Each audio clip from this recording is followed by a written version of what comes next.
Olá pessoal, bom dia, boa tarde, boa noite. Estamos iniciando aqui mais uma aula do Herbis Cursos, certo? Hoje, quem está ministrando a aula sou eu, Kaique, Herbis Kaique. E a nossa aula ela vai ser voltada hoje para a questão mais teórica do nosso curso de medicina, certo? Hoje nós vamos estar embasados, a nossa aula está embasada no Código de Ética Médica e no Código de Ética do Estudante de Medicina.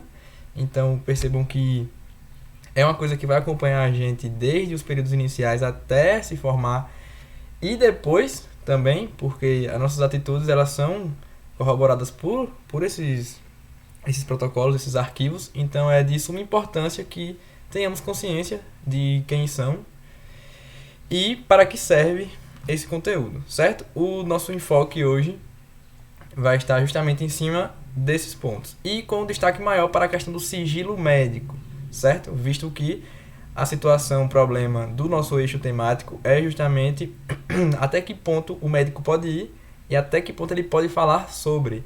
Então é interessante que tenhamos esse discernimento, certo? Então espero que gostem da aula. Eu vou abrir aqui o slide e dar continuidade.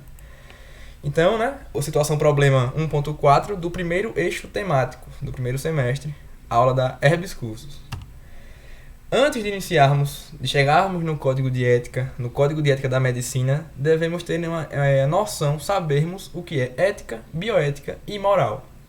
Ética, a palavra vem do grego ethos, que significa jeito de ser. Digamos que seja o nosso caráter. Moral é o conjunto de normas que orientam as nossas atitudes em um determinado contexto, em um determinado período de tempo. Ou seja, os nossos costumes é uma moral. Porém, o jeito de ser, o caráter por trás disso é a ética. Então, ética e moral eles são diferentes, certo? Ética está mais voltada para justamente por que eu tive essa atitude. E moral tem a ver geralmente, com costumes, então com sociedade. O que é certo, o que é errado, o que é moralmente certo. Então, sempre que tiverem dúvida, se apeguem a esses conceitos. Moral são os costumes e ética é justamente o jeito de ser, o caráter por trás desses costumes, certo? E aí, junto a esses dois conceitos, de ética e moral, surge a bioética. Se analisarmos a palavra bio, remete à biologia, à vida, e ética, o que nós acabamos de ver, ethos. Então, a bioética ela é a área de estudo interdisciplinar, que envolve a ética e a biologia. Ou seja, a bioética ela é interdisciplinar. Por que isso é importante, Kaique? Porque ela vai andar por várias matérias, no caso aqui ética e biologia, trazendo para a nossa realidade enquanto estudante de medicina e futuros médicos. Como assim? As nossas atitudes enquanto pessoas são atitudes que vão ter consequências na vida de um paciente, por exemplo. Então nós estamos envolvendo a biologia daquele paciente, o funcionamento do corpo dele, a fisiologia, por exemplo, com as nossas atitudes, que é uma coisa ética. Então se eu sou, por exemplo, um médico que sigo o código de ética da medicina, se eu sou um estudante que sigo o código de ética, estudante de medicina, e isso reverbera da melhor forma no tratamento do paciente, na continuidade do cuidado, eu estou utilizando da melhor forma a bioética. Ela é pautada em 4 princípios básicos. Então aqui nós já começamos a ter conceitos. Nós vamos ter o conceito do princípio da beneficência, da não maleficência, da autonomia e da justiça. Então, quais são os 4 princípios da bioética? Beneficência, não maleficência, autonomia e justiça. Beleza? Nós vamos agora ver o que cada um é e por que são importantes. E aqui eu já destaco que é comum aparecer, até em questão de residência, saber diferir entre eles, o que cada um quer dizer, até onde se aplica e etc. Certo? Então, só retomando, porque aqui são conceitos iniciais, que algumas pessoas sabem, porque é comum ver esse assunto no ensino médio, quando estudamos Platão, Aristóteles e etc. Justamente é uma herança grega, mas, de novo, ética é o jeito de ser, certo? Tem a ver com o caráter. E a moral, ela é o conjunto de normas. Então, normalmente, a moral, ela é estabelecida pela sociedade, por quem está no poder. É comum, no mundo que nós vivemos, ouvirmos que O politicamente correto, o que seja, é justamente a adequação de atitudes a partir de uma moral, beleza? E é justamente a ideia de certo e de errado. Porém, quando nós entramos no campo da bioética, nós devemos levar em conta que quem está envolvido aqui também é a biologia. Então, tem atitudes que vão ser embasadas na ciência. Aqui são os 4 princípios da bioética. Beneficência. O nome ajuda, né? Beneficência. Tem a ver com o bem. Refere-se à obrigação ética de maximizar o benefício e minimizar o prejuízo. O profissional deve ter a maior convicção e informação técnica possíveis que assegurem ser o ato médico benéfico ao paciente, a ação que faz o bem. Então vejamos bem, a beneficência é você maximizar o benefício e minimizar o prejuízo. Eu acho muito interessante ter esse conceito em mente para sempre. Beneficência, maximizar o bem, minimizar o mal. Seria mais ou menos isso, certo? Porque as questões tentam confundir a gente e aí é um pouco confuso. E como é que eu vou fazer isso, Kaique? A ideia é que o profissional ele tenha convicção e aprenda a maior quantidade de quê? De técnicas possíveis. Porque se você está capacitado, se você tem o discernimento do que deve ser feito e quando deve ser feito, a beneficência ela vai acontecer, digamos assim. Por exemplo, se existe um tratamento X e um tratamento Y, o tratamento X e o Y, vamos supor que eles têm o mesmo resultado. Porém, o X ele causa mais bem e acaba sendo menos prejudicial, enquanto o Y ele acaba tendo mais efeito adverso. Por exemplo, nós vamos optar pelo tratamento X, porque a beneficência preza que maximizemos o benefício e ao máximo minimizar o prejuízo, beleza? Essa é a beneficência. Agora, cuidado para não se confundir com a não maleficência. Não maleficência estabelece que a ação do médico sempre deve causar o menor prejuízo ou agravo à saúde do paciente. A ação que não faz o mal. Algumas pessoas podem falar, é a mesma coisa, só que não. Percebam que eles partem de prismas diferentes. A beneficência diz maximizar o benefício, minimizar o prejuízo. A não maleficência diz utilizar o tratamento, o que seja, que cause menos prejuízo, ou seja, vai ocorrer sim o prejuízo, o agravo, porém a ideia é o quê? Que seja o menor possível. Então a não maleficência, ela parte do princípio que nós chamamos de primum non nocere, que é primeiro não prejudicar. Percebem que o ponto de partida é diferente. A beneficência ela parte do ponto de maximizar o benefício e minimizar o prejuízo. Enquanto a não maleficência, ela já parte do princípio de não prejudicar. Elas possuem indicativos diferentes, com o mesmo objetivo. É universalmente consagrado através do aforismo hipocrático primum non nocere. Justamente aqui vem de Hipócrates, né? Conhecido por muitos como o pai da medicina.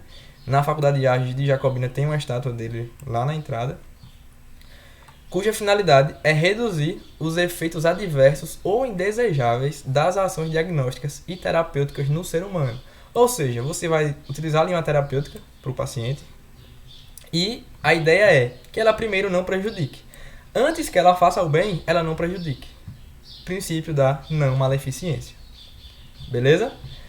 Esses são os dois que costumam trazer dúvidas, que aparecem muitas vezes questões, como eu comentei, de residência, de provas e etc. Mas que tentar entender o ponto de partida, que aí acaba facilitando o entendimento. O princípio da justiça. É comum, dependendo da literatura que utilizarmos, encontrarmos justiça e também equidade. Beleza? O livro que eu utilizei de ética, ele traz esses 4, mas dependendo do artigo que pegarmos, vamos encontrar justiça e equidade. Estabelece como condição fundamental a equidade, como eu comentei. E o que seria? A obrigação ética de tratar cada indivíduo conforme o que é moralmente correto e adequado. De dar a cada um o que lhe é devido. Ou seja, o princípio da justiça diz para nós, médicos, estudantes de medicina, que independente da situação, a nossa obrigação é tratar cada indivíduo da melhor maneira possível, independente de cor, de raça, de orientação sexual, a religião X, Y, Z, não importa. A ideia do princípio da justiça é que ali é um ser humano e a vida do ser humano deve ser valorizada. Partindo de que princípio? Da justiça, ou seja, a ideia de equidade. A equidade, né, o conceito, ele está próximo de quê? Está próximo de tratarmos todos, entre aspas, da mesma forma. Por quê? Eu não posso tratar melhor um paciente porque eu gosto mais dele e o outro que eu não gosto, eu vou e mudo a terapêutica. Não. A ideia é que você seja moralmente correto e adequado. Novamente, caímos no conceito de moral, percebe? Então, moral tem a ver justamente com um conjunto de normas que são estabelecidas. E aí se aplica aqui no conceito do princípio da justiça. Autonomia. A autodeterminação da pessoa em tomar decisões relacionadas à sua vida, sua saúde, sua integridade físico-psíquica e suas relações sociais. Percebam, o princípio da autonomia, ele é um dos que mais me chama a atenção. Por quê? O paciente, o cliente que estivermos tratando, ele tem autonomia, justamente o nome do princípio. Ele tem o poder, digamos assim, da autodeterminação, de qual decisão ele vai tomar. Por exemplo, é comum, normalmente, se possível, o médico traçar, por exemplo, 2 planos terapêuticos e dar essa opção para o paciente. O paciente tem a autonomia de dizer se quer o X ou o Y. Óbvio que existem situações que não vai ter essa liberdade de ter vários caminhos a serem seguidos. Porém, a ideia é que o paciente ele possa escolher sim o que ele quer seguir. Se ele falar, eu não quero seguir esse tratamento, é uma opção dele. Se ele tiver o discernimento e ele estiver capacitado para conseguir ter a noção de poder responder por si só, se ele falar que não quer, o princípio da autonomia ele vai ser respeitado. E o paciente tem sim esse, digamos que, esse poder de optar pelo que irá fazer. Beleza? Então, recapitulando. Princípio da beneficência. Causar o máximo de bem possível e o mínimo de prejuízo possível. Como eu faço isso, Kaique? Conhecendo a maior quantidade de técnicas possíveis que causem o bem. Princípio da não maleficência. Utilizar terapêuticas, tratamentos que causem o menor prejuízo possível. Qual é o aforismo que nós seguimos? Primum non nocere. Primeiro, não prejudicar. Novamente, repetindo, partem de prismas diferentes. Esse daqui já vai da ideia de maximizar o benefício e esse daqui de primeiro não prejudicar. Eu estou repetindo isso, não é para ser chato, é porque justamente é comum surgirem dúvidas nesse momento.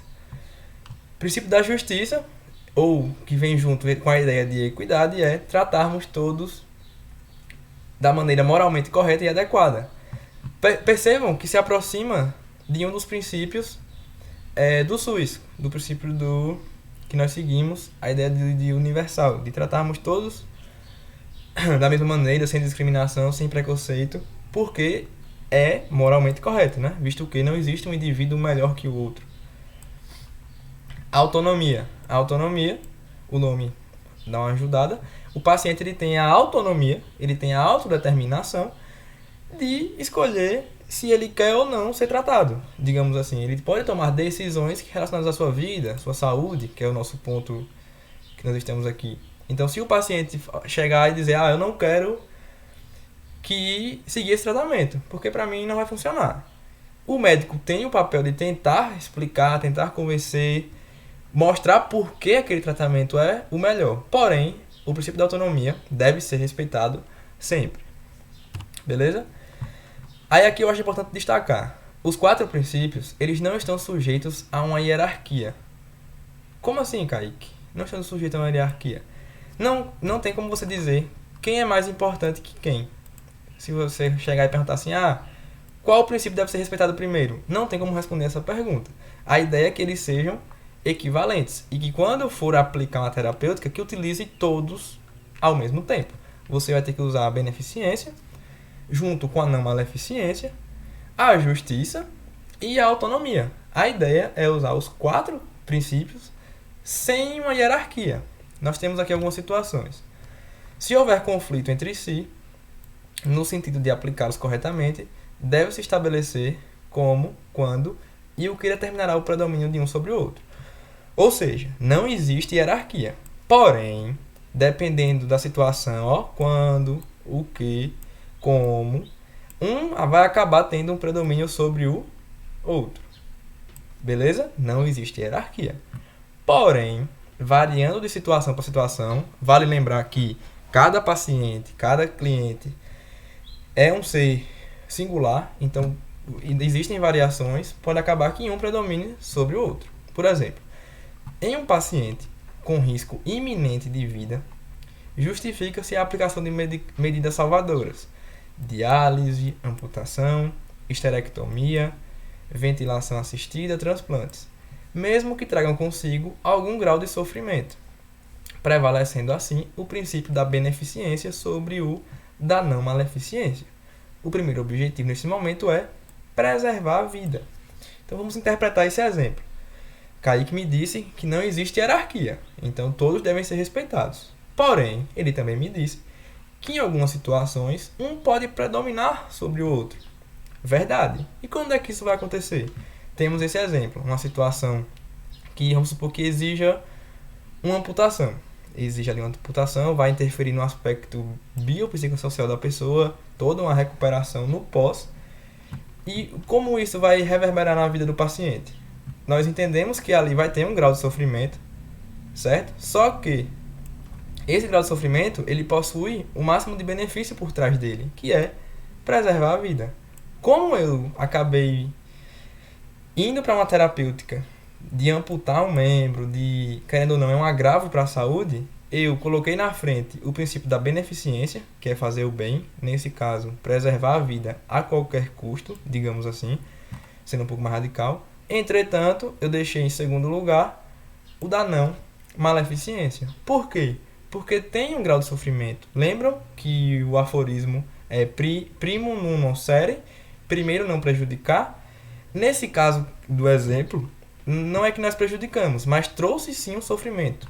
Então, se trouxe, mas com o objetivo de maximizar o benefício, o princípio da beneficência ficou em primeiro lugar.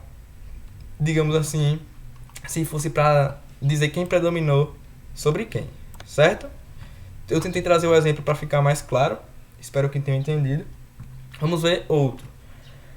Quando a paciente encontra-se em fase de morte inevitável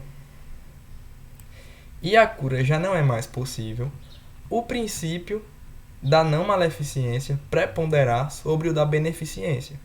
Ou seja, tomam-se medidas que proporcionam o alívio da dor em primeira instância. Se instituído nessa fase um tratamento mais agressivo, visando a cura, além de ineficaz, traria maior sofrimento. Então vamos analisar, é uma situação contrária. Se nós estivermos diante de uma morte inevitável, onde a cura está fora de questão, nós vamos acabar dando um predomínio para não maleficência. Aí por que, Kaique? Como aqui no final aponta. Se nós fizermos um transplante, um tratamento mais agressivo, por exemplo, isso pode trazer mais sofrimento, certo? E por que não trazer mais sofrimento? Por mais que, digamos, que surja uma margem de dar certo esse tratamento. Porque a cura não é mais possível. A morte, nesse caso, é inevitável.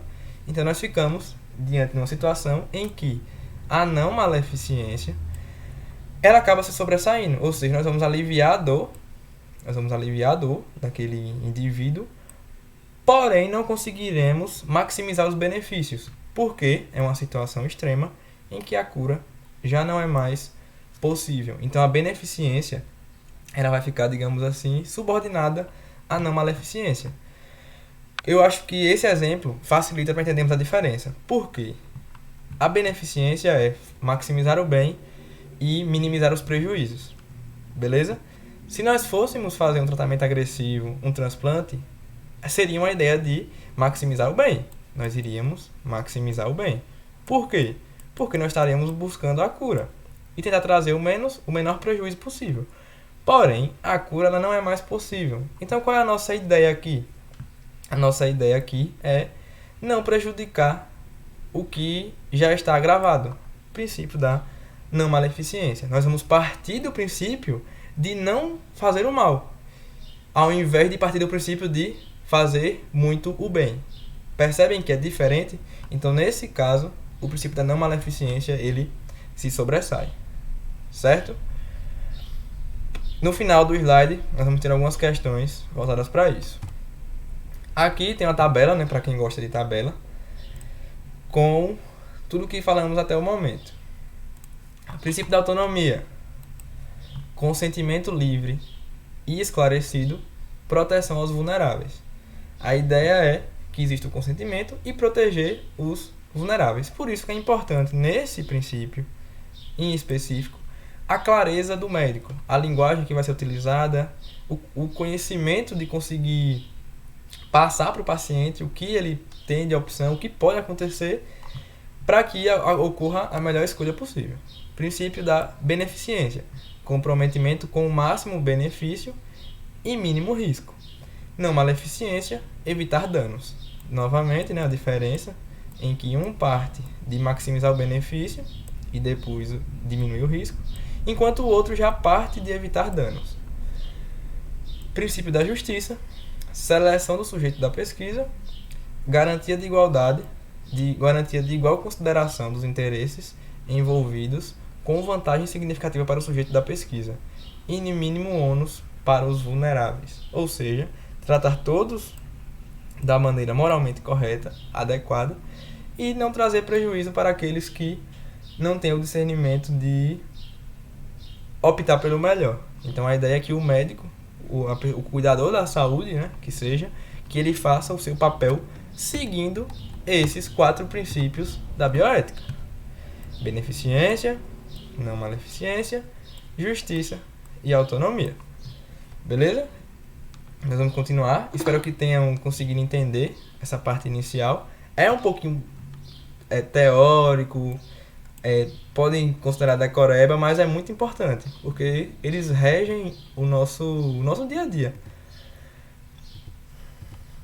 Chegamos agora no nosso foco principal, que é o Código de Ética Médica, certo? Eu utilizei de embasamento aqui o Código de Ética Médica, porém o Código de Ética do estudante de medicina, ele acaba seguindo as mesmas premissas, certo? É interessante que nós, pelo menos uma vez na vida, leia uma vez todo. Não é grande, certo? Acho que se você abrir o PDF vai ter lá 100 páginas, mas só 30 são dos artigos que nós devemos saber, certo? Então é interessante sim que leia o Código de Ética Médica e do estudante de medicina, até porque não podemos transgredi-los, isso é passível de punição.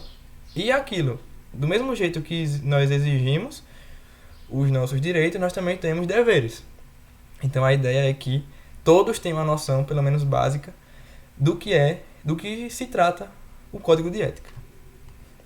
Eu destaquei nesse slide alguns pontos que chamam muita atenção, que são muito importantes, antes de iniciarmos a nossa continuidade dos artigos.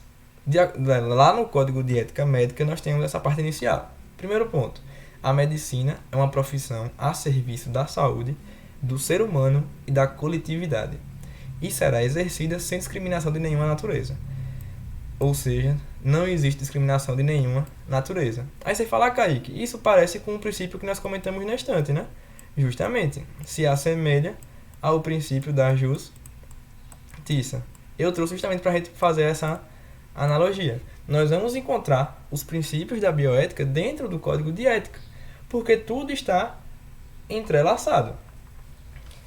Esse aqui é o ponto 9. A medicina não pode, em nenhuma circunstância, ser comércio. Isso é muito comum aparecer no dia de hoje, quem tem Instagram, TikTok. Inclusive, no Código de Ética tem uma parte para marketing, de como o médico pode fazer marketing e como não pode. E um ponto muito importante: medicina não é comércio. Você não pode vender como se estivesse vendendo, sei lá, uma vasilha, fazendo a propaganda de um mercado. Não é desse jeito que funciona. A ideia da medicina é um serviço de saúde, tratar o paciente e não vender um produto. São coisas diferentes. O trabalho do médico não pode ser explorado por terceiros com objetivo de lucro, finalidade política ou religiosa. Ou seja, nós, quando nos formarmos e os médicos atuantes, eles não podem ser explorados com objetivos de lucro. Novamente remete aqui a um pouco do comércio, né? Você não pode fazer essa manipulação. E muito importante também, finalidade política. Porque você está transgredindo a ideia da medicina, a ideia de cuidar de saúde. Então, está fora de cogitação. O 11. O médico guardará sigilo a respeito das informações de que detenha conhecimento no desempenho de suas funções, com exceção dos casos previstos em lei. Então, vamos lá. Vamos ter aqui uma parte só de sigilo médico, porque é o nosso enfoque dessa situação problema, mas o código de ética ele já traz antes. O médico ele tem que guardar todas as informações que ele tem, que ele recolheu durante o seu processo de trabalho. Ele não pode falar para ninguém, para esposa, para filho, para o melhor amigo, para ninguém, nem para outro médico. Qual é a exceção, Kaique? Tem exceção? Tem exceção. Os casos previstos em lei. Nós vamos ver no slide, ao longo do slide, alguns casos em que podemos quebrar esse sigilo, certo? Mas a regra geral, antes de envolver lei, o sigilo ele é 100%. O 13. O médico comunicará às autoridades competentes quaisquer formas de deteriorização do ecossistema prejudiciais à saúde e à vida. Eu trouxe esse porque chama muita atenção, né? Nós vemos aqui que se atitudes do ser humano que o médico presencia, por exemplo, na UBS, nós temos lá no nosso campo de prática, percebemos uma atitude que está sendo prejudicial ali para o bioma, para o ecossistema, para a população em questão. Nós temos qual é o nosso papel? Comunicar às autoridades. Ou seja, não são só direitos que tem no Código de Ética, nós também temos os nossos deveres, como nesse caso, comunicar deteriorização do ecossistema. E também comunicar diversas outras coisas. Por exemplo, tem um trecho do Código de Ética que se você presenciar manejos inadequados ou falta de equipamento, você pode sim denunciar a autoridade competente para que se resolva o que está acontecendo. Certo? Então, vou ressaltar novamente. É interessante que tirem uma tarde ou uma horinha do dia para ler o Código de Ética. Eu acho muito interessante, particularmente. Capítulo 3 do Código de Ética. Aqui já começa a ficar ainda mais teórico e devemos saber aqui de qual é salteado. Responsabilidade profissional. Nós vamos ver aqui o que é vedado ao médico. O que seria vedado, que é proibido. O médico não pode fazer. Praticamente quase todo o Código de Ética é disso, é do que o médico não pode fazer. Então vamos lá. O que é vedado ao médico? Artigo 1º. Causar dano ao paciente por ação ou omissão caracterizável como imperícia, imprudência ou negligência. Ou seja, nós não podemos causar dano ao paciente, nem com uma atitude e nem por deixar de fazer. Ou seja, retornamos ao nosso princípio, tanto da beneficência como da não maleficência. Nesse caso, como causar o dano já vai do prejuízo, o da não maleficência seria predominante.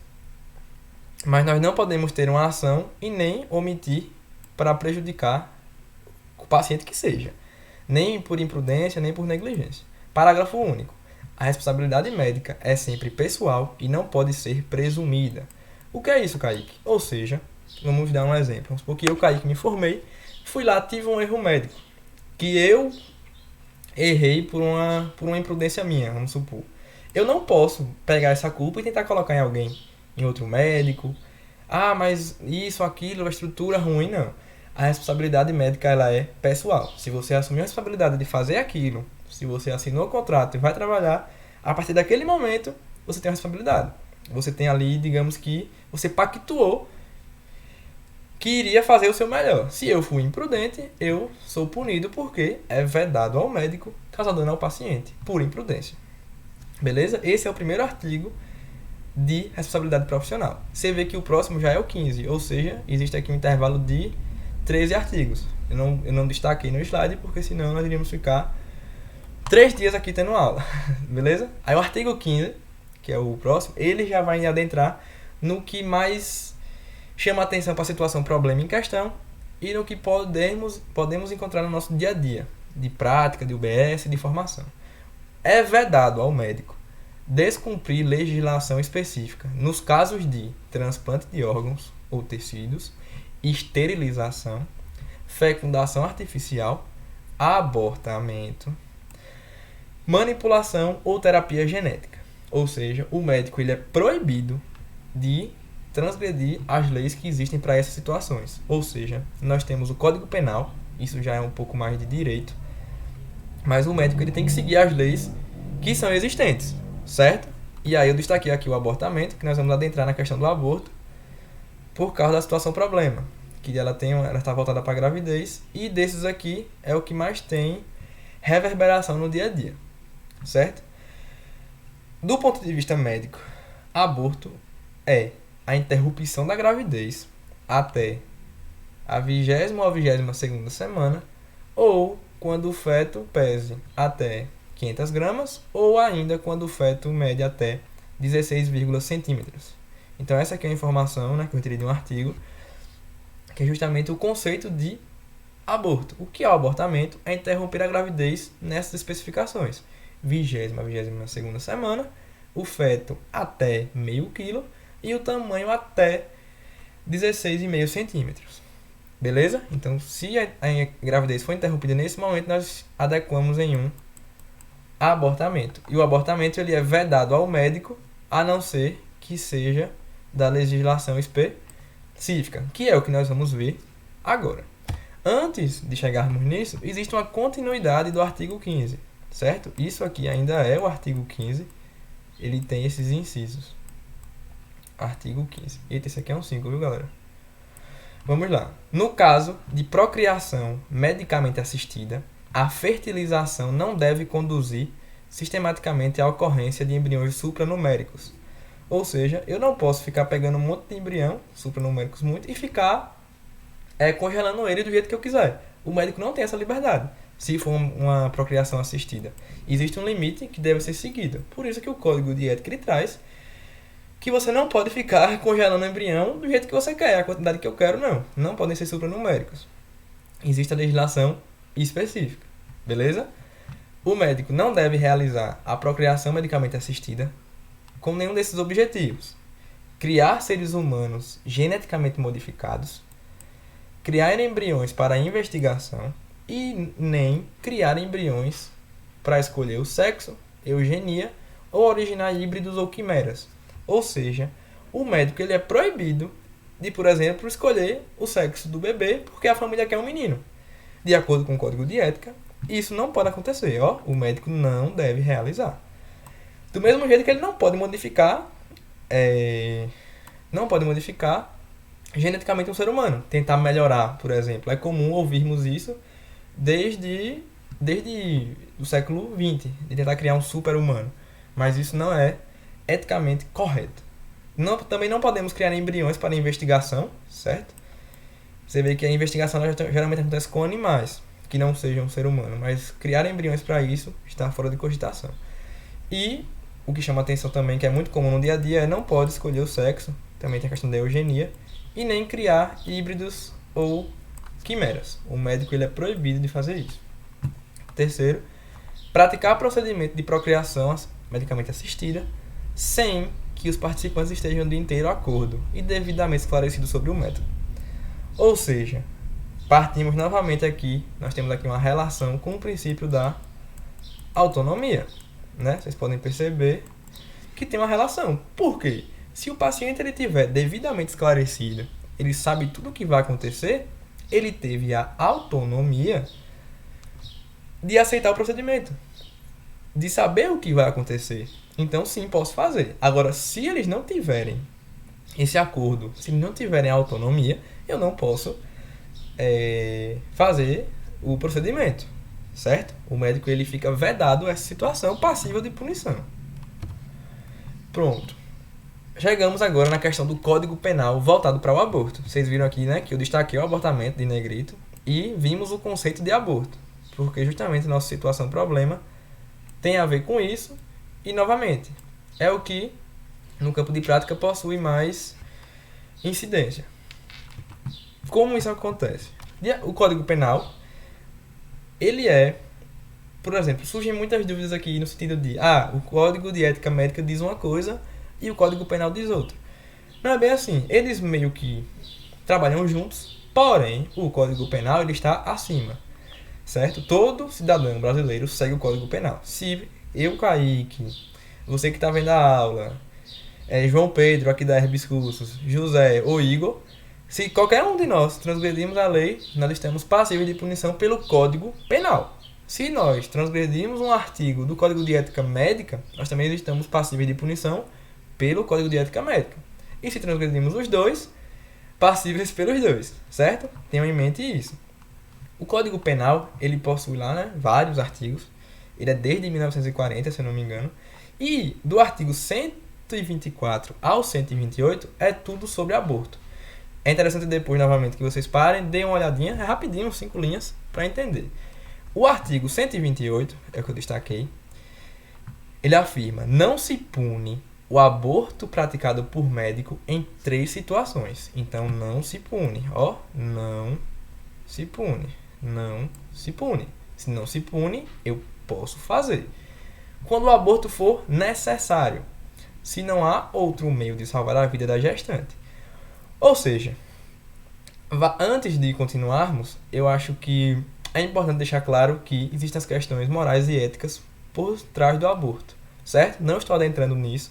Aqui são os aspectos legais. Tem pessoas que têm religião, têm opinião, cada um pensa de um jeito. A ideia é que respeitemos todos, contanto que não transgrida a vida de ninguém, certo? Se não faz o mal com a pessoa em questão, com o indivíduo que está vivendo aquilo, as opiniões devem ser respeitadas. Porém, tudo existe um limite. Mas no aspecto legal, são essas 3 situações aqui que podem ser feitas. Ou seja, se a vida da gestante estiver em risco, se a mãe vai morrer, a mulher ali, a vida dela está correndo risco, o aborto ele pode ser feito. Ou seja, o médico pode fazer e ele está respaldado pela lei.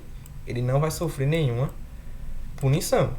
Então, percebam como é contraditório. O médico é proibido de fazer aborto. Porém, de acordo com a legislação própria, se o aborto for necessário, eu posso fazer. Percebem? O Código de Ética Médica disse, lá no primeiro, ele não pode fazer, com exceção dos casos previstos em lei. Qual é o previsto em lei para o aborto? O primeiro, se a vida da gestante estiver em risco, pode-se, se não tem outro jeito de salvar, pode sim fazer o aborto. E o médico não vai ter nenhum processo, nem nada. Beleza? Qual é o segundo caso, Kaique? Aborto no caso de gravidez resultante de estupro. Se a gravidez resulta de estupro e o aborto é precedido de consentimento da gestante ou quando incapaz de seu representante legal. Percebam que aqui já é um pouquinho mais complexo. Ou seja, em caso de estupro, pode sim acontecer o aborto, desde que exista o consentimento da gestante. Ou, quando ela não tiver a capacidade de responder por si só, do seu representante legal. Percebam o grau de complexibilidade. Porque não é só, ocorreu estupro, vamos abortar. Não. Deve-se seguir o Código Penal, que é consentimento da gestante ou, caso necessário, o consentimento do representante legal. Beleza? Mas sim, a lei, nessa situação, a lei ela vai agir. E as situações de estupro, nós vamos ter também aqui um slide só para vermos qual a conduta do médico. Porque percebam que são 2 situações. Primeira, aborto, que envolve o nosso código de ética. E segundo, um crime hediondo, que é o estupro. Então o médico ele vai ter atitudes. Ele vai ser passível de fazer o aborto e ele também vai ter que agir em relação ao estupro. Aí como é que ele vai agir, Kaique? Nós vamos ver neste instante. Mas agora o que nós precisamos saber é se a gravidez foi resultante de um estupro e o aborto é com consentimento da gestante ou do seu representante legal, ele pode ocorrer. Terceiro caso, esse terceiro caso, ele foi um projeto de lei de 2004 e foi aprovado em 2012, salvo engano, que é Aborto no caso de gravidez de feto com anencefalia. Então aqui é uma patologia, né, envolvendo o encéfalo. A SEM é uma má formação aqui do encéfalo, que pode sim proteger a mulher de forma legal para fazer o aborto. Se da gravidez resulta feto com anencefalia e o aborto é precedido de consentimento, pode sim ocorrer o aborto. Ou quando a gestante não for capaz, seu representante legal. Então, se existir o representante legal ou o consentimento da gestante, né, dependendo da situação, um ou outro, o aborto ele pode sim ocorrer nos casos de anencefalia. Desde quando? Desde 2012. Projeto de lei de 2004 que foi aprovado. Então, o médico ele pode fazer, digamos assim, ele está respaldado pela lei, não vai ter punição, não vai ter processo em 3 situações. Aborto necessário, quando a vida da gestante está em risco e só isso pode salvá-la. Aborto resultante de estupro, com o consentimento da gestante ou do representante legal. E aborto em casos de feto com anencefalia. Novamente, consentimento da gestante e, quando ela não for capaz, representante legal. Se vocês forem no Código Penal e verem o artigo 124 até o 128, todos são mais ou menos assim. O aborto não pode ser feito e, quando pode ser feito, a gestante tem que consentir. Beleza? Espero que tenha ficado claro essa parte do aborto, porque é comum também aparecer em questões voltadas para a questão do SUS. Em uma situação de estupro, qual a conduta? Então percebam, vimos aqui qual a conduta para a situação do aborto. Quando o médico pode fazer, quando é que a lei protege, beleza, certo? Novamente, aspectos legais. Não entramos no âmbito ético e moral. Agora, uma situação de estupro. Aqui é um pouco diferente, né? Um pouco mais extenso. Estamos tratando de um crime hediondo. Artigo 7º. Em razão da lei número 13.718, de 24 de setembro de 2018, ela alterou o artigo que vinha lá do Código Penal. Então, percebam, o Código Penal é de 1940. Vão surgindo leis que o alteram. Por exemplo, essa. Para tornar pública, incondicionada, a natureza da ação penal dos crimes contra a liberdade sexual e dos crimes sexuais contra o vulnerável, o médico, percebam, aqui muita atenção, o médico e os demais profissionais de saúde ou responsáveis pelo estabelecimento de saúde que acolherem a paciente dos casos em que houver indício ou confirmação do crime de estupro deverão seguir 2 medidas. Quais são as medidas? Comunicar o fato à autoridade policial responsável, ou seja, contratar a polícia. E o segundo, preservar possíveis evidências materiais do crime de estupro a serem entregues imediatamente à autoridade policial ou aos peritos oficiais, tais como fragmento do embrião, feto e etc., para ter uma comprovação genética. Então, calma. Aqui, muita informação, né? Ocorreu um estupro. Qual a conduta da gente quando nos formarmos enquanto médico?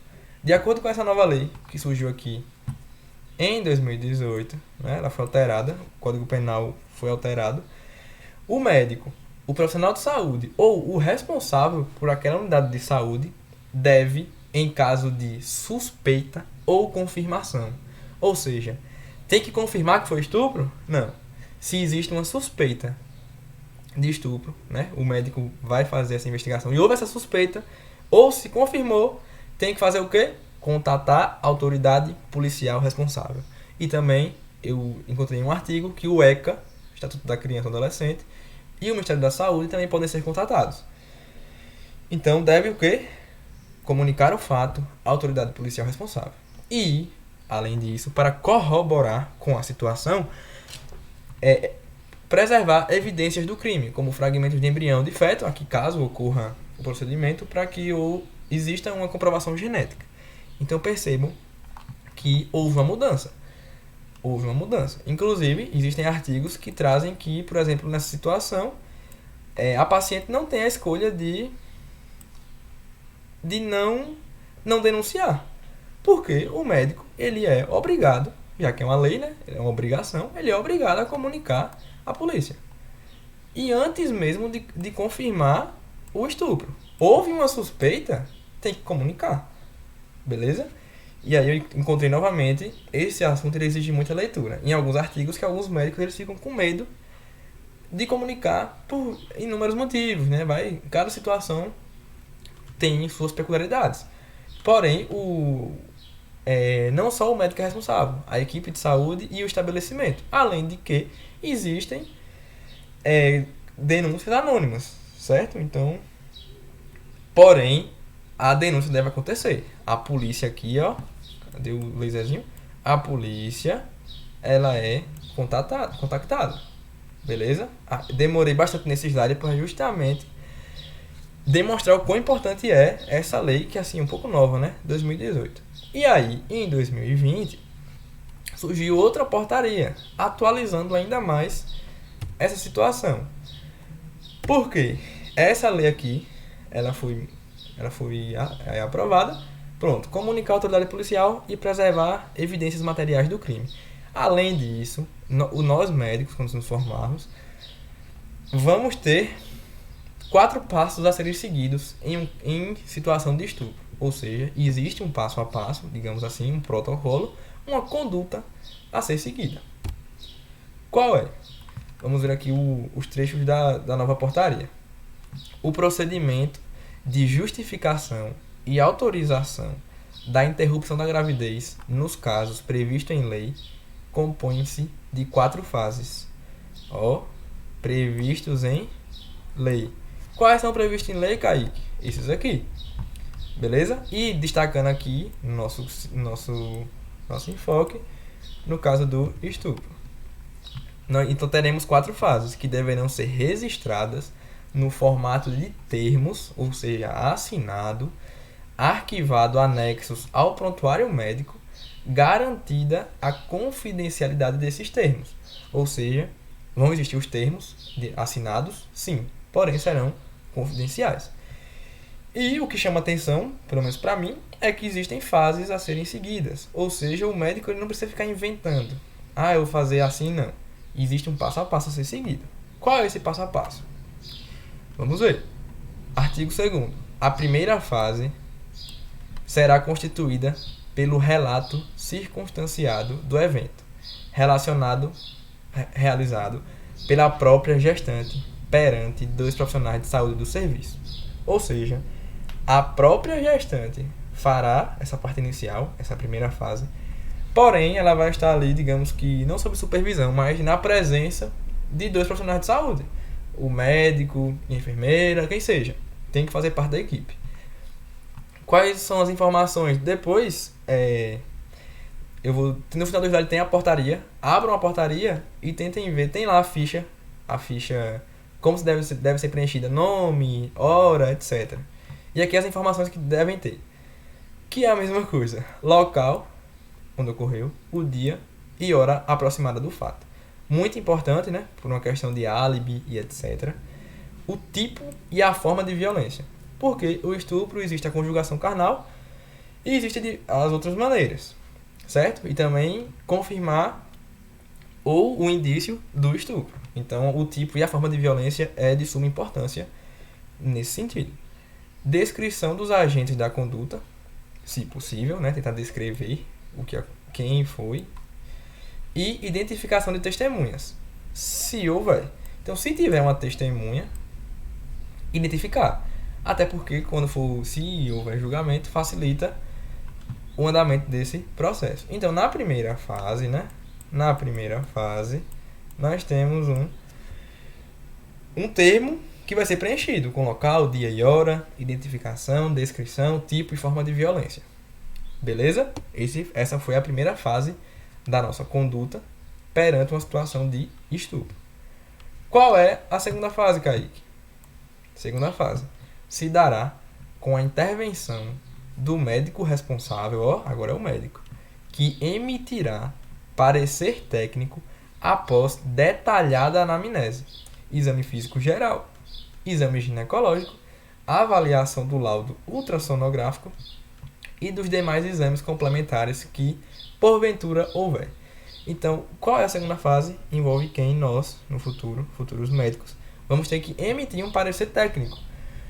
Mas quando emitir esse parecer técnico, quando nós fizermos uma detalhada anamnese, muito importante, já do primeiro período, exame físico geral, ginecológico e dos exames que porventura acontecerem, certo? Então o médico aqui, ó, ele tem uma ação essencial nesse momento.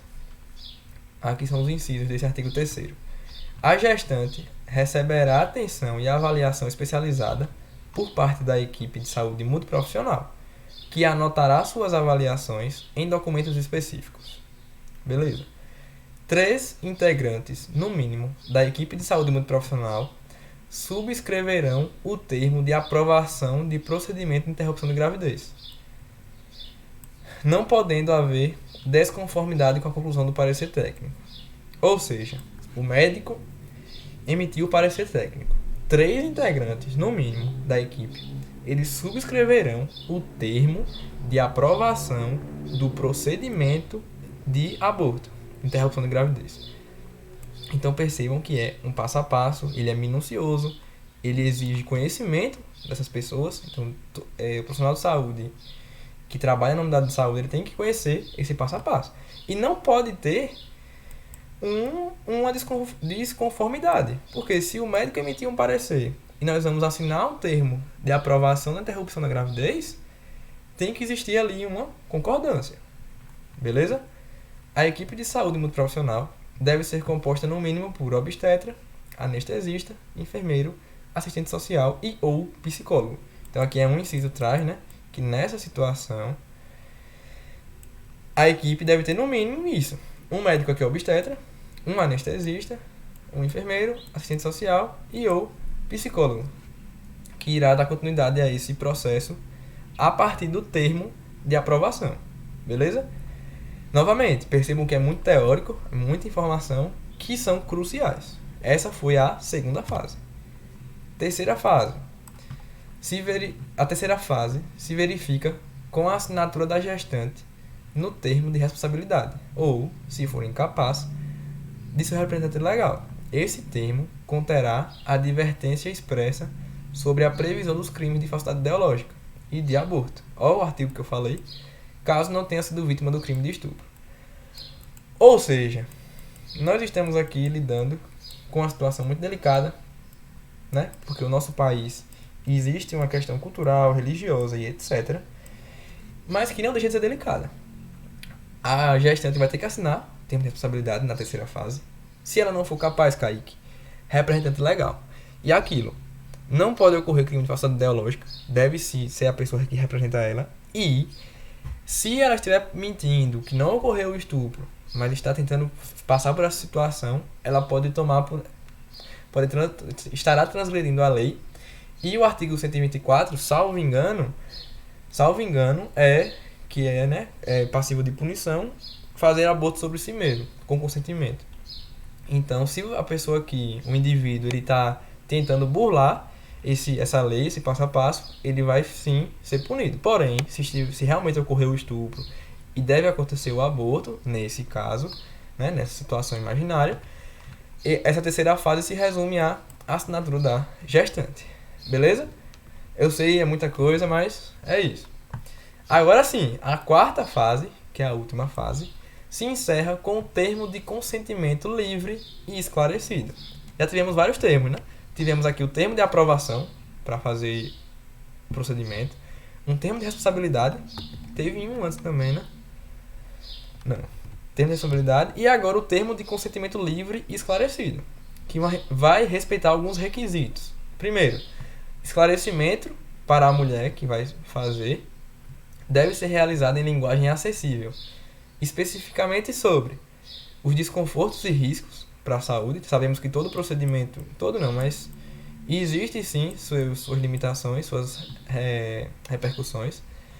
Os procedimentos que serão adotados quando da realização da intervenção médica, né? Como isso vai acontecer e o que isso vai gerar. C.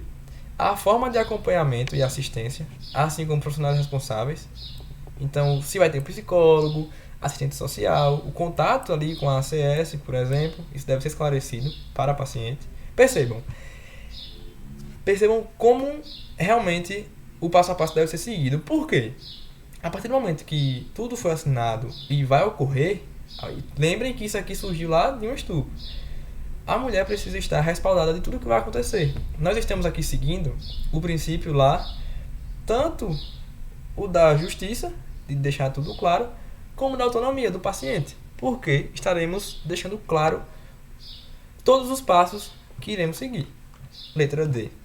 A garantia do sigilo que assegure sua privacidade, quanto a dados confidenciais envolvidos, passíveis de compartilhamento em caso de requisição judicial. Ou seja, a paciente tem que ter essa noção de que tudo vai ser sigiloso. A ideia é que não vaze nome, nada. Isso vai acontecer, né? O passo a passo, pronto, foi assinado.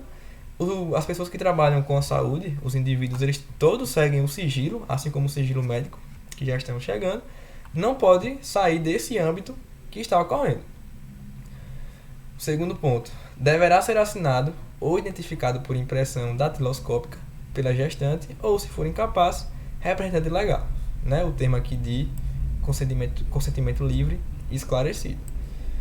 Deverá conter declaração expressa sobre a decisão voluntária e consciente de interromper a gravidez.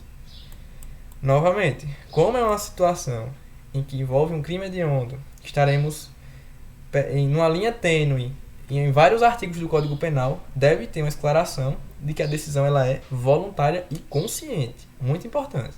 Beleza? E aí acabamos os 4 passos a partir dessa situação de estupro.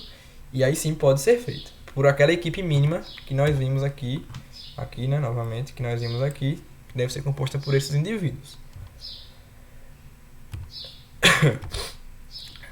Capítulo 4. Isso. Pronto, acabamos essa parte de aborto e estupro, certo? Espero que tenha dado para entender. Vamos dar continuidade. Agora, relacionado aos direitos humanos. O que é vedado ao médico?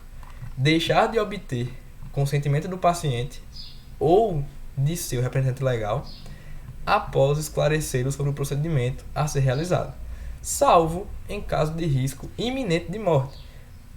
Ou seja, para fazer qualquer procedimento, deve existir o quê? O consentimento. Quando é que isso não vai acontecer, Kaique? Se existir uma situação de risco iminente de morte. O paciente chegou, não sei lá, na emergência, aconteceu um acidente, está inconsciente, tem que salvar a vida dele. O médico, nesse caso, pode sim fazer o procedimento. Mas, em outra situação, deve existir o nosso consentimento, certo? Tem uma professora que ela diz sempre que nós devemos ter do paciente consentimento e confiança, porque a partir disso tudo se resolve, o que for possível. Artigo 24. Deixar de garantir ao paciente o exercício do direito de decidir livremente sobre sua pessoa ou seu bem-estar, bem como exercer sua autoridade para limitá-lo. Então o médico ele é proibido de tentar tomar decisão pelo paciente. Novamente, qual o princípio é esse, Kaique? O princípio da autonomia está sendo... Não que seja o princípio, mas possui um reflexo dele. Tá vendo? Ó? Sua autoridade. O médico não pode usar o seu conhecimento para tentar limitar o paciente. Não. Ele deve sim respeitar o direito de escolha. Artigo 27. É vedado ao médico desrespeitar a integridade física e mental do paciente, ou utilizar de meio que possa alterar sua personalidade ou sua consciência em investigação policial ou de qualquer outra natureza. Ou seja, o médico não pode manipular o paciente, de qualquer maneira que seja, nem física, nem mental. Artigo 28. Desrespeitar o interesse e a integridade do paciente em qualquer instituição na qual esteja recolhido, independentemente da própria vontade.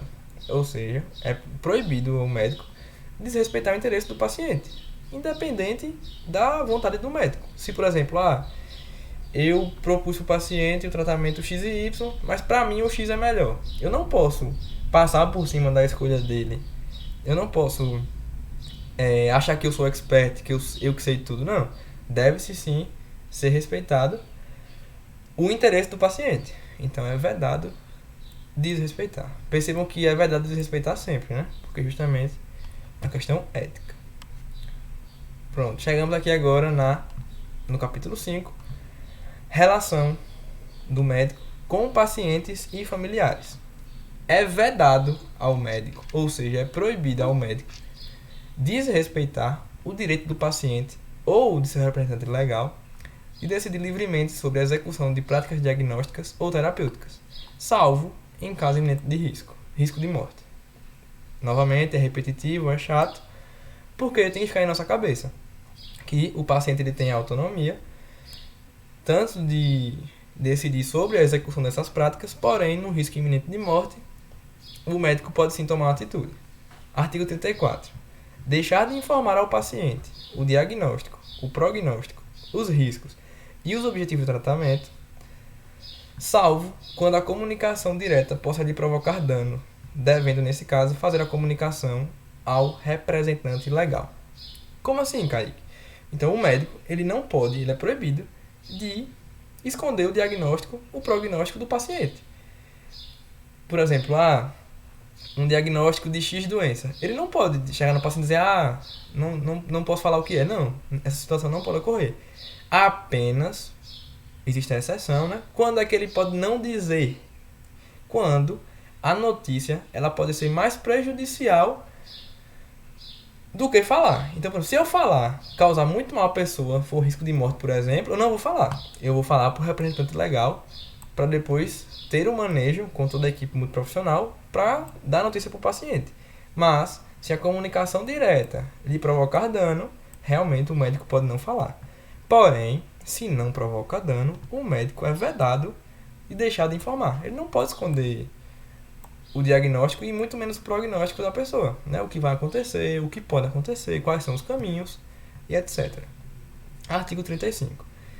Exagerar a gravidade do diagnóstico ou do prognóstico, complicar a terapêutica ou exceder-se no número de visitas, consultas ou quaisquer outros procedimentos médicos. Ou seja, o médico ele deve ser realista. Ele não pode exagerar no diagnóstico, no prognóstico. Não pode querer, isso aqui é comum, exceder o número de visitas. Vamos supor, uma situação hipotética, é bom, assim, eu acredito que esse assunto com esses exemplos que nós fomos vendo ao longo da aula. O médico, sei lá, Dr.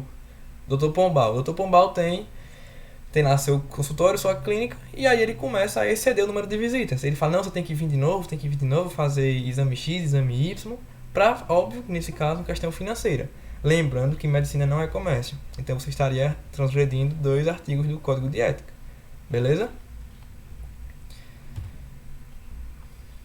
Pronto. Aqui eu trouxe uma discussão que é muito importante, até porque na situação problema em questão, salvo engano, o paciente envolvido tem 13 anos, a paciente, e aqui é uma relação médico-paciente. Então eu trouxe justamente nesse momento do slide.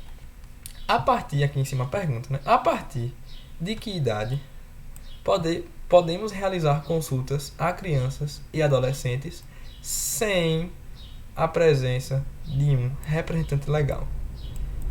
Uma pergunta muito boa.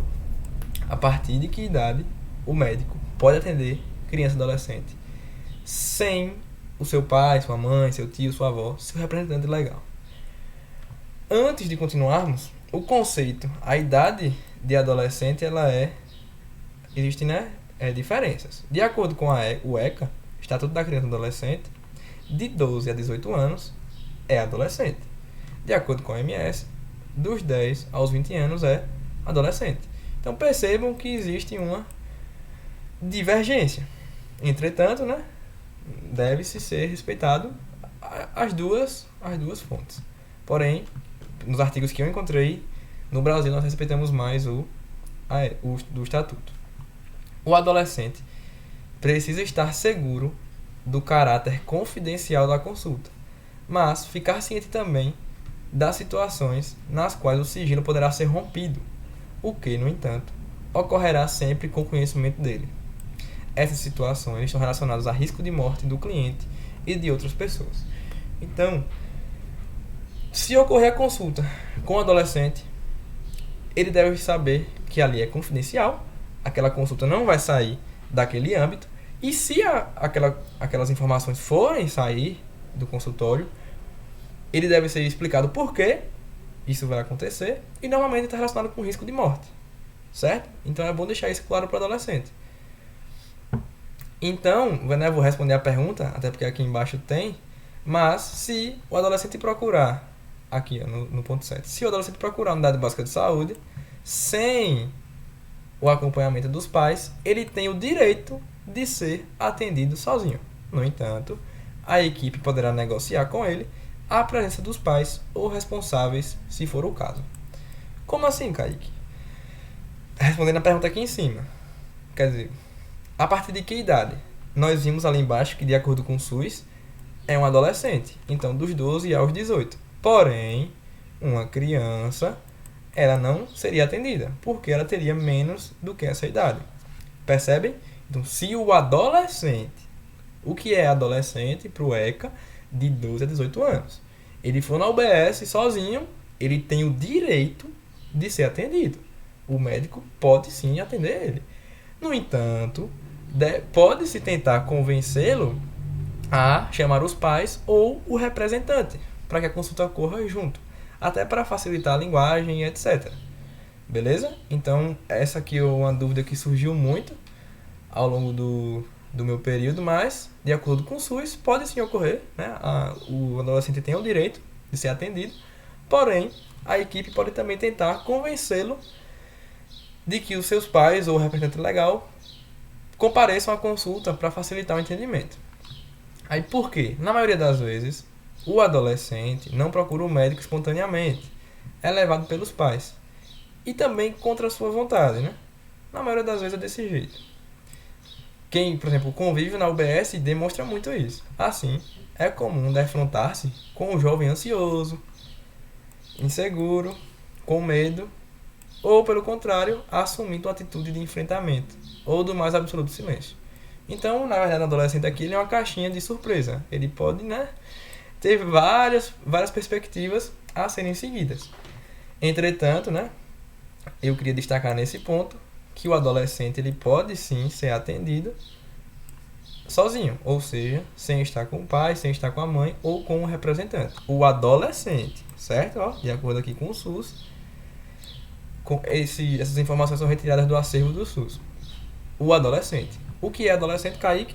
12 a 18 anos para o ECA e para o OMS de 10 a 20 anos. E aí, óbvio que existe várias intervenções aqui de diversos artigos. Por quê? Não é complicado se discutir maturidade, beleza? Inclusive o artigo que eu li da Inglaterra traz justamente isso. Sim, o adolescente de 12 anos, ele tem a maturidade de ir na consulta e ter o discernimento de entender o que está acontecendo, então acaba sendo uma coisa subjetiva. Por isso que aqui, né, o próprio texto do SUS, ele traz, ó, no entanto, a equipe tenta negociar com ele para ir os pais, o representante legal, para que a consulta tenha um respaldo maior e tenha uma aplicabilidade maior. Por quê, Kaique? Normalmente ele vai numa consulta, né, antes, contra a sua vontade. Porém, pode existir uma situação, vamos juntar agora tudo que a gente viu, uma situação de um estupro, vamos supor, um adolescente de 15 anos. E ela vai na UBS sozinha, porque ela quer abortar. Você vê que eu juntei tudo que a gente viu até agora. Então nós temos um aborto, que se foi por estupro, a lei respalda. O estupro vão ter as 4 fases. Se o médico fez a anamnese, fez todo aquele passo a passo, lembram dos exames que foram subscritos, e seguiu as 4 fases com os termos o termo de aprovação, o termo de consentimento, o termo de assumir que vai fazer, e ela foi sozinha, ela está ainda respaldada, porque a idade permite. Entretanto, numa situação dessa que coloca em risco, risco de morte do cliente, nesse caso, e também que seja do feto, como é uma situação de risco, é interessante que seja que os pais sejam comunicados. Aí, novamente, é uma situação muito singular, é um exemplo que eu dei aqui muito raso, porque tem que saber quem é a família, tem que saber como isso aconteceu, porquê, etc. Mas, né, a via de regra geral, estamos conscientes de que pode ocorrer a consulta nessa situação específica. Chegamos agora no capítulo 9, sigilo profissional. O sigilo profissional são quantos artigos? São 1, 2, 3, 4, 5, 6, 7. São 7 artigos de sigilo profissional. Kaique, tenho que saber os 7? Não. Mas ter, né, um conhecimento ali básico, saber o que é proibido fazer em relação ao sigilo é muito importante. Porque nós vivemos num mundo que a tecnologia toma conta. Inclusive, por exemplo, agora, né? Nós temos aqui uma aula que utiliza 100% de tecnologia. Então é perigoso acabar vazando alguma informação, um dado de um paciente, alguma coisa que possa trazer prejuízos tanto para o paciente como para você, para nós, né? Estudantes de medicina e futuros médicos. Então é interessante tomarmos cuidado com nossas atitudes. Então é vedado ao médico, ou seja, é proibido o médico fazer o quê? Revelar fato de que tenha conhecimento em virtude da medicina, salvo por motivo justo, dever legal ou consentimento por escrito do paciente. Ou seja, o médico ele é proibido revelar qualquer fato que ele pegou ali na consulta. A pessoa falou alguma coisa, pronto, morreu ali. O médico fez ali o exame, o diagnóstico de uma IST, por exemplo. Só ele e o paciente vai saber. O médico não pode sair, aquela pessoa ali está com XIST, está com sífilis. Não, essa situação não pode ocorrer, certo? Quando é que o médico quebra o sigilo, Kaique? Por motivo justo, por exemplo, risco de vida de outra pessoa, é um motivo justo, de acordo com a lei. Dever legal, né? Ficou junto, né? Dever legal, lei. Ou consentimento do paciente. Consentimento de boca, Kaique? Ele falou, não, você pode dizer para qualquer um. Não, consentimento por escrito. Não é bagunça, não é de qualquer jeito. E o médico tem que ter ciência disso para não cair em nenhuma trincheira, certo? Parágrafo único. Essa proibição de não revelar nada, ela permanece em 3 situações. Mesmo que o fato seja de conhecimento público ou o paciente tenha falecido. Então vamos supor que... eu vou dar o mesmo exemplo da IST.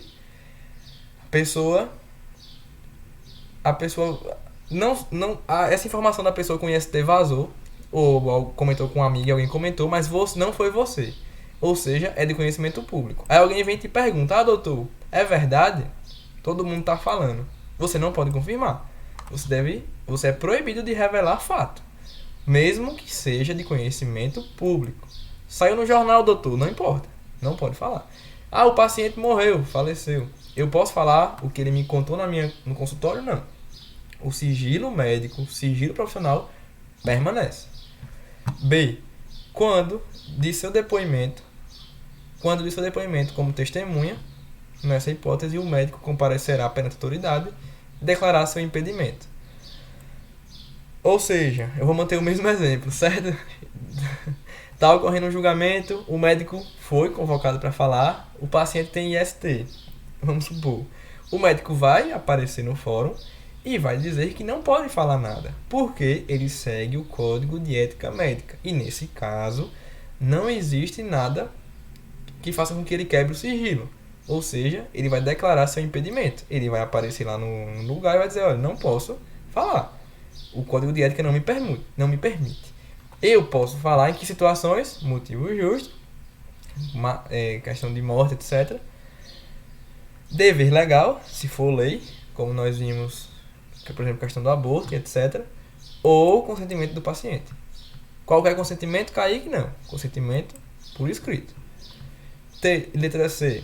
Na investigação de suspeita de crime, o médico estará impedido de revelar segredo que possa expor o paciente a processo penal. Vejam como é complexo e para algumas pessoas pode ser controverso. O médico ele não pode revelar algum segredo, alguma informação que coloque o seu paciente em risco de ser processado. Então ele tem que manter o sigilo até o final, porque o paciente confiou nele na consulta. Lembrem que o que eu falei no ano anterior, consentimento e confiança. Se o paciente lhe deu isso, até o túmulo, para sempre, você tem que manter o seu sigilo. Beleza? Então essas são as situações que o médico ele é vedado de quebrar, ele é vedado de fazer, né? Ele tem que manter o sigilo profissional. Beleza? Vamos ver as outras. O médico ele é vedado, ele é proibido revelar sigilo profissional relacionado a paciente criança ou adolescente, desde que estes tenham capacidade de discernimento, inclusive a seus pais ou representantes legais, salvo quando a não revelação possa acarretar dano ao paciente. Como assim, Kaique? Por mais que seja uma criança ou um adolescente, o que foi comentado na consulta não sai dali, nem para pai, nem para mãe, nem para ninguém. Quando é que isso pode sair ali do consultório? Se isso for trazer danos ao paciente. E vale destacar que que o sigilo é mantido se o paciente ele tiver discernimento do que está acontecendo. Aí alguém poderia perguntar, né? E como é que eu vou julgar se a pessoa tem capacidade ou não?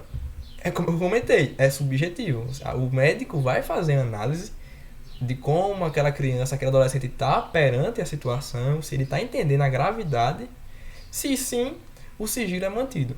Porém, se o adolescente, por exemplo, ele não está entendendo a gravidade, para ele não é nada, vamos supor, aí você pode quebrar o sigilo porque ele não tem discernimento. Porém, se tiver discernimento, não pode falar para ninguém. Quando é que eu posso falar, Kaique? Se for colocar em risco a vida dele. Se ele tiver risco de morte, por exemplo, aí sim eu vou quebrar o sigilo. Então percebam, o sigilo não é 100%. Bem no começo da aula eu comentei que era para justamente quebrar agora esse pensamento. Existe o sigilo, porém existem situações que ele vai ser quebrado. Vemos aqui na criança e adolescente que se colocar a vida em risco, né, causar dano, ele vai ser quebrado. Vimos aqui, se for por motivo justo, dever legal ou consentimento por escrito, também vai ser quebrado.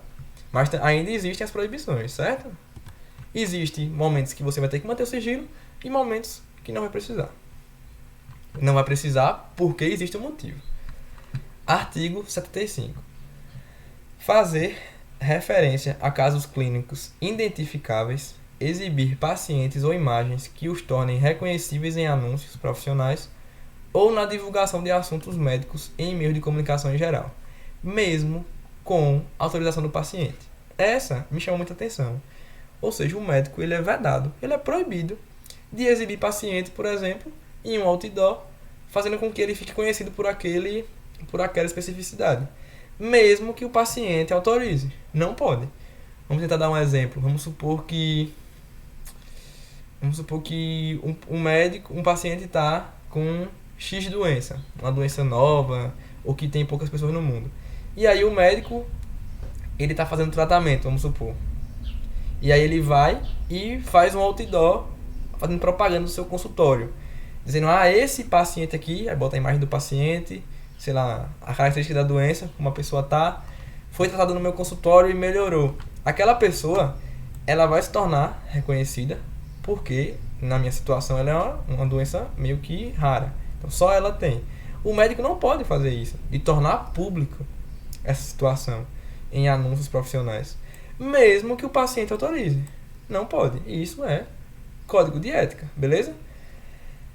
E também não pode fazer referências a casos clínicos identificáveis. Ou seja, se você citar um caso clínico que dá para identificar, o médico está errado, porque ele é vedado fazer essa situação. Espero que tenha dado para entender esse exemplo, né? Então o médico ele é proibido de fazer com que um paciente se torne reconhecido por alguma especificidade dele, mesmo com autorização. Lembrem que aqui estamos tratando de saúde, né? Não é de marketing. A gente está falando aqui da vida de uma pessoa e de familiares e etc. É vedado ao médico revelar informações confidenciais obtidas quando do exame médico de trabalhadores, inclusive por exigência dos dirigentes de empresas ou de instituições, salvo se o silêncio puser em risco a saúde dos empregados ou comunidade. Ou seja, se o médico ele fez ali um exame do trabalhador, descobriu alguma coisa e a empresa pedir a informação, ele não pode falar. Mas a empresa pediu porque a empresa quer saber o que é. Não. O médico ele é vedado revelar informações. Quando é que ele pode falar? Se a situação coloca em risco os outros empregados ou a comunidade. Lembram no começo da aula que o médico também é responsável pelo ecossistema da região. Então, além do trabalhador, a comunidade. Percebam que isso sai, assim, não sei quem acompanha o jornal, mas às vezes aparece. O trabalhador está com algum problema decorrente do emprego, a empresa pode pressionar o médico para tentar descobrir, falar para o médico dizer logo o que é, só que o médico não pode, ele é vedado, certo? Quando ele vai poder falar, Kaique, se a situação coloca em risco outros empregados ou a comunidade. Artigo 77. Prestar informações a empresas seguradoras, lembre, né? É vedado ao médico, ele é proibido prestar informações a empresas seguradoras sobre as circunstâncias da morte do paciente, sobre seus cuidados, além das contidas na declaração de óbito. Ou seja, o médico ele é proibido dar informações além daquelas que existem na declaração de óbito. Então, o paciente morreu, na declaração de óbito está lá, morreu por tal causa, mas o médico tiver uma informação a mais. Ele não pode, ele é vedado prestar informações às empresas além daquilo. Por quê? Como eu falei, a ética é o caráter, é o jeito de ser. O médico ele tem que ser ético. Por quê? É justamente você digamos, dar valor, não no sentido de valorizar, mas dar valor, é muito subjetivo, dar valor aos costumes. O médico não pode fazer isso, ele não pode passar essas informações, porque foi confiado a ele e, digamos que, morre com ele. Artigo 78. Deixar de orientar seus auxiliares e alunos a respeitar o sigilo profissional e zelar para que seja por eles mantido. Ou seja, o médico ele não pode deixar de falar sobre ética com os alunos e companheiros de emprego, né? Ou o médico contra o médico. Olha como é interessante, o Código de Ética preza que nós, estudantes de medicina, o próprio médico, zele o sigilo profissional. Que, por exemplo, se tem um colega que não lembra alguma coisa, por exemplo, que você oriente, né? Que você possa fazer essa ponte de conhecimentos, transferir conhecimentos. Artigo 79. Deixar de guardar o sigilo profissional na cobrança de honorários por meio judicial ou extrajudicial. Então, o médico ele não pode deixar de guardar o sigilo para cobrar honorário, por exemplo, por mais que seja judicial ou extrajudicial. Percebam que são inúmeras situações em que o médico é vedado.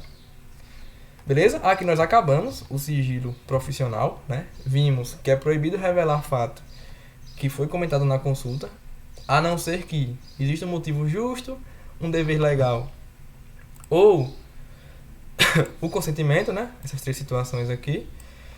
Permanece proibição, mesmo que o conhecimento seja público, mesmo que o paciente tenha morrido. O médico também não pode ser testemunha contra o seu paciente e ele não pode expor o paciente a processo penal.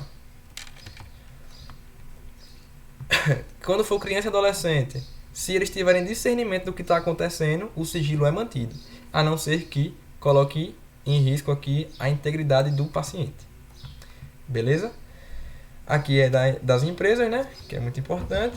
E aí a gente acaba o sigilo profissional. E aí aqui tem essas aspas, né? Que eu achei interessante e trouxe para nós. O sigilo profissional não é absoluto. Contém exceções, conforme depreende-se da leitura dos respectivos dispositivos do Código de Ética, a hipótese dos autos abrange as exceções, considerando que a requisição do prontuário médico foi feita pelo juízo em atendimento à cota ministerial, visando apurar possível prática de crime contra a vida. Então existem exceções, por quê? Lembrando sempre que o processo de cuidado em saúde ele é minucioso. Então é complicado existir uma coisa absoluta na questão subjetiva. Porque o sigilo profissional, se o sigilo fosse absoluto, se não existisse essas exceções que nós vemos, né, nós vemos aqui, salvo que novamente, em exceção, no entanto, por quê? Vão existir situações que vai ser necessário que aquela informação saia do âmbito do consultório. Por exemplo, vamos supor que uma criança ou adolescente aqui que não tem discernimento do que está acontecendo, os pais devem sim ser contactados, certo? E percebam que o assunto todo tem uma interligação. Nós vimos aborto, estupro, E sigilo médico, que tem a ver porque pode ser que o paciente revele para você no consultório, e aí eu posso vazar entre aspas, né, essa informação, de acordo com a lei do estupro, se for, né? Sim, por quê? Existem os 4 passos. E antes dos 4 passos, qual é a primeira coisa que se faz? Todo mundo lembra? Contatar a autoridade policial. Então você vai quebrar o sigilo médico, porque é um motivo justo, né? E é um dever, um dever legal, é lei. Tem a ver com o Código Penal. E você vê que essa daqui, do sigilo com criança e adolescente, esse artigo 7.4, ele tem relação com a nossa discussão do instante. Com que idade pode ser atendido, né? Dos 12 aos 18, de acordo com a referência. Então, se a criança tem o discernimento, a maturidade, você consegue sim fazer um manejo, um traquejo. Beleza? Eu espero que tenha dado para entender a nossa linha do pensamento. E agora nós vamos treinar algumas questões que às vezes surgem dúvidas ou alguns mal entendidos perante esse assunto. Beleza? A bioética, aqui é de tudo que a gente viu, desde bioética até sigilo. A bioética é o conjunto de valores humanos nas ciências que estudam a vida, sendo baseada em 4 princípios fundamentais. Quais são os 4 princípios?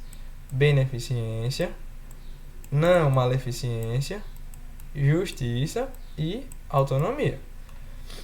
Letra A. A justiça, a qual versa sobre o direito do indivíduo de fazer suas escolhas sobre a própria vida, de modo a agir conforme julgar ser melhor para si. Isso é justiça? Não. Isso é autonomia.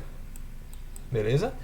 Fazer suas escolhas. O que é isso? É poder, autodeterminação. Isso remete à autonomia. Então não é justiça. A não maleficência, que consiste em intencionalmente, você tem a intenção, não causar problemas ao trem. Vamos deixar aqui, porque ela forte candidata está certa. Você tem a intenção de não causar problemas. Ou seja, primum non nocere, primeiro não prejudicar. A beneficência, a qual trata sobre o dever moral de agir em benefício do outro, de potencializar os benefícios e de minimizar os possíveis prejuízos. Também, aparentemente, possui o conceito partindo do princípio da verdade. Vamos manter aqui a B e a C. A autonomia fundamentada no dever de distribuir de forma justa os recursos e bens, preocupando-se com a equidade, ou seja, como tratar de forma diferente os desiguais. Essa daqui está errada, né? Não é autonomia. Nós estamos falando aqui da justiça. Justiça. Tratar todo mundo da maneira moralmente correta. A autonomia, que norteia o comportamento do sujeito em uma comunidade, é normativa e consiste em um conjunto de práticas baseadas em costumes e convenções. Não. Aqui está com um conceito muito subjetivo voltado para a moral, mas a autonomia não é isso. A autonomia é o paciente ter o discernimento e a capacidade de poder escolher o que ele julga necessário naquela situação para ele. Ficamos com a B e a C para escolher, né? Eu deixei destacado assim porque justamente essa dúvida pode surgir no momento de responder uma questão, por exemplo, então acho válido fazer devagar. Vamos lembrar, beneficência é maximizar o bem e minimizar o possível prejuízo. Aí você fala, Kaique, a letra C tá show. E qual é o erro da B então? A não maleficência consiste em não causar problemas ao trem. É um pouco conceitual. Não é que não vai causar mal. É que você vai causar o menor agravo possível. Eu vou voltar todos os slides para nós vermos o conceito novamente. Cadê? Aqui. Não maleficência. Estabelece que a ação do médico sempre deve causar o menor prejuízo. Ou seja, o menor prejuízo. Se é o menor prejuízo, vai causar sim um problema ao trem. Porém, o menor possível. O menor agravo. Então, quando você analisa essas duas alternativas, em que essa daqui, a letra C, ela realmente está completa, né? Trata sobre o dever moral de agir em benefício do outro, potencializar os benefícios e minimizar os possíveis prejuízos. Enquanto a B, ela fugia um pouco do nosso conceito literal, porque é você minimizar esses problemas. Nós ficamos aqui com a letra C, porque, novamente, a letra C traz o conceito completo de beneficência, enquanto a letra B, ela foge um pouco do conceito literal. O não causar problemas ao trem. O problema aqui seria o prejuízo. O prejuízo ele vai acabar acontecendo. Porém, ele vai ser o mínimo possível. Primeiro, não prejudicar, certo? Vai surgir uma terapêutica que vai ter o menor agravo à saúde possível. Então, a letra C, nesse caso, fica como a nossa opção de resposta nessa situação. Analise o trecho a seguir e assinale a alternativa que completa corretamente a lacuna. De acordo com o princípio bioético da é preciso respeitar com imparcialidade o direito de cada um. Não seria ética uma decisão que levasse um dos personagens envolvidos a se prejudicar. E aí, vocês acham que é o quê? É comum nessas questões tentarem confundir a gente. Então vamos lá, por partes. É preciso respeitar com imparcialidade. Aqui está o pulo do gato, a charada. Eu vou ter que ser imparcial. Se eu vou ter que ser imparcial, eu vou ter que tratar todos com equidade. Isso é verdade, Kaique. Quando eu falo de equidade, eu falo de justiça. E a outra parte, não seria ética uma decisão que levasse prejuízo para ele. Isso também entra na questão da justiça. Por quê? Eu não posso mudar o tratamento porque eu não gosto do paciente, por exemplo. E essa situação não deve acontecer porque você tem que ser imparcial. E você tem que ser imparcial, mas as técnicas corretas para você evitar o prejuízo. Quando nós juntamos essa tríade, nós caímos na justiça. Isso é justamente o princípio da justiça. É a imparcialidade. Tentem encontrar nas questões ou no texto, quando for ler algum artigo, a palavra que marque o princípio. Imparcialidade. Qual o princípio aqui preza por isso? A justiça. Não é autonomia, porque não falou de paciente ter autodeterminação. Não é não maleficência, porque não parte do princípio de minimizar prejuízos. E não é a beneficência, porque não parte do princípio de maximizar benefícios e minimizar prejuízos. Com relação ao sigilo profissional médico, previsto no capítulo 9 do Código de Ética, como nós vimos, a alternativa correta. O médico pode deixar de guardar sigilo profissional na cobrança de honorários por meio judicial. É errado. Vocês lembram? Esse é o último artigo lá.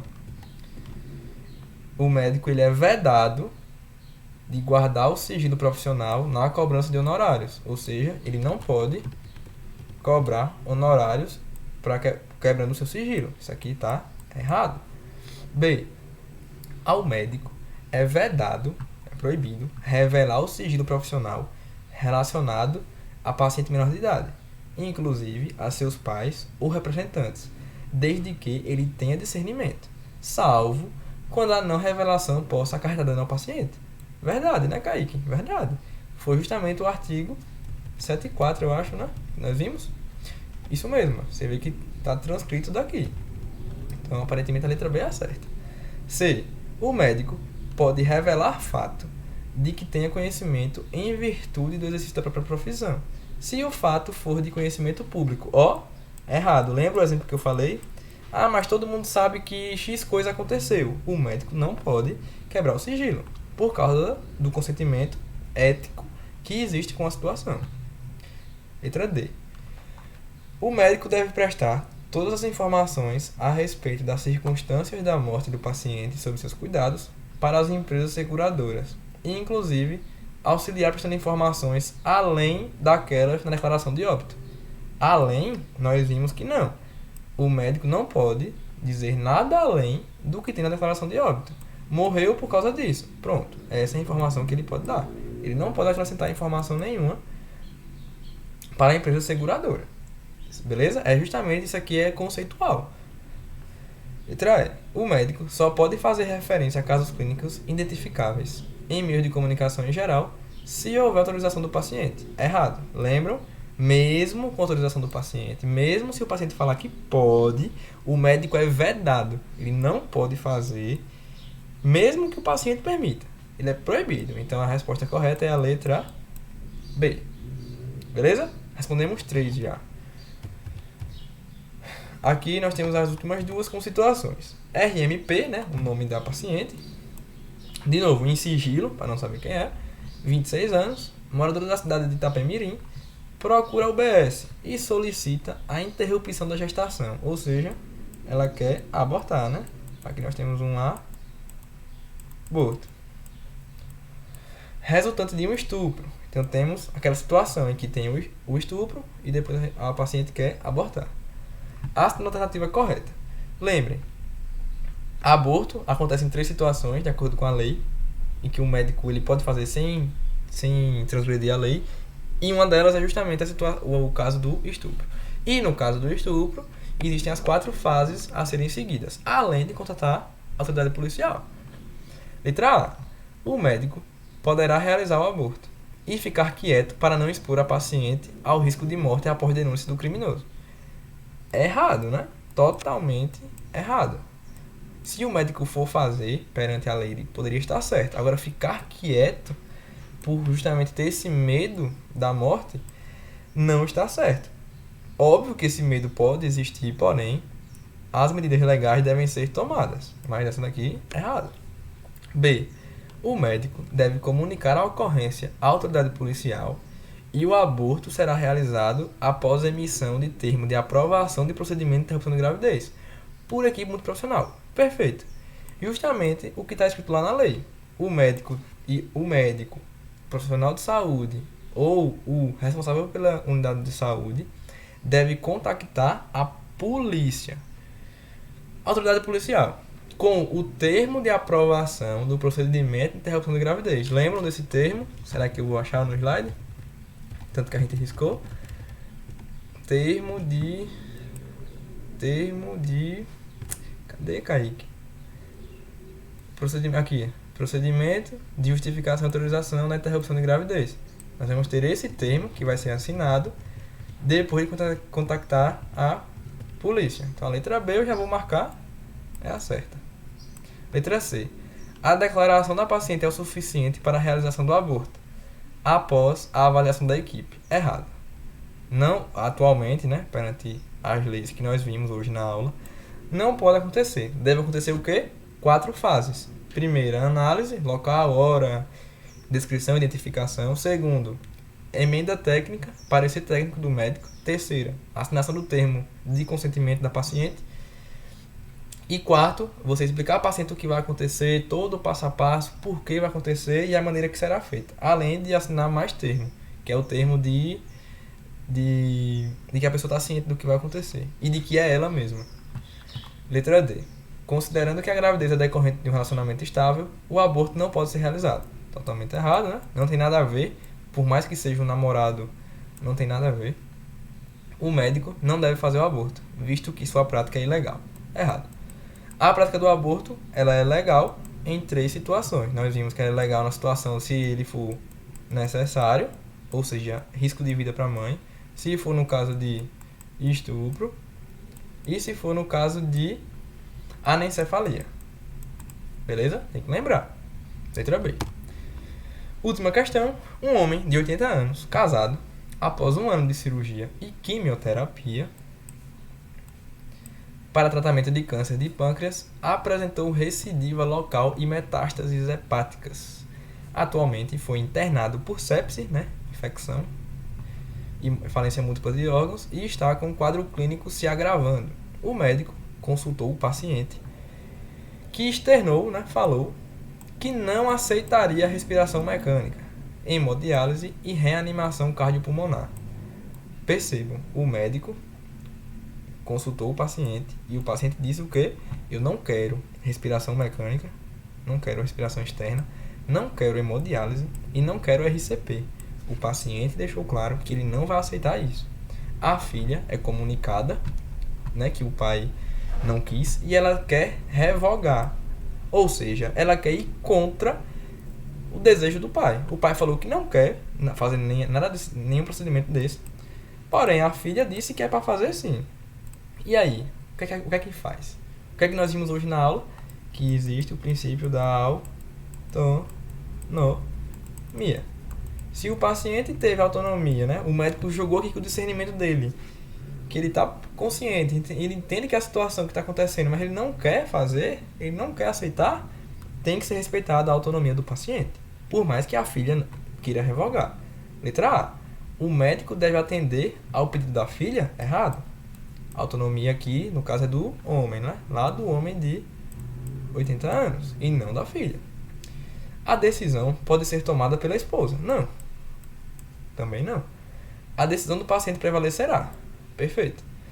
O princípio da autonomia será respeitado até o final. Novamente, temos uma situação em que um princípio predomina sobre o outro. Você fala, Kaique, mas e salvar a vida dele? O da beneficência, né? Seria essa a ideia. Porém, o paciente julga que para ele é melhor desse jeito. Não aceitar respiração mecânica, nem hemodiálise, nem RCP. Se o paciente julga isso como que ele quer, com discernimento, esse princípio terá predominância perante os outros. Letra D. O registro em cartório é necessário para a conduta médica? Não. A decisão deve ser de acordo com a deliberação dos familiares? Novamente, não. A autonomia do paciente. E não precisa ir em cartório, porque se o paciente deixou claro que é dessa maneira que ele quer e o médico, né, vai emitir o parecer, vai ser desse jeito. Beleza? Aqui estão as referências. Né? Aqui é o que eu comentei que é importante que, pelo menos uma vez na vida, todo mundo tenha lido os trechos do Código de Ética. E aqui são as referências para os casos de consulta desacompanhada e estupro. E essa aqui é a portaria que atualizou, que colocou as fases, as 4 fases, beleza? Quem quiser dar uma lida, é a 2561 de 2020. Vai dar o que tem no slide, tem lá, é a mesma coisa. Beleza? O slide tá bem completo. Então, essa foi a nossa aula de hoje. Espero que tenham entendido. Se ficou algo solto ou surgir dúvida perante alguma questão ou alguma situação, temos lá o nosso Telegram, à espera de todos. Obrigado pela atenção e até a próxima aula. Valeu, galera!